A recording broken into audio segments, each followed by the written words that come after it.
AM Tooling er en værktøjsfabrik i Odense.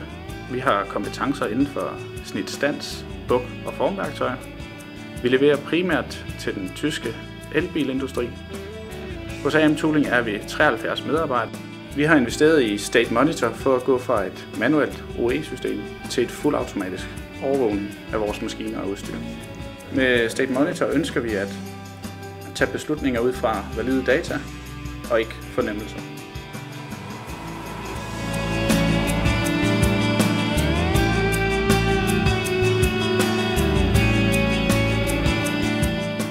I et tæt samarbejde med AM Tooling har vi kunne hjælpe dem med at optimere deres produktion på baggrund af dataindsamlingen. Hele installationen af i alt 21 maskiner tog 3 dage, og allerede efter få dage kunne AM se klare muligheder for optimering. State Monitor har mulighed for indsamling af data fra alle maskinproducenter, selv de ældre.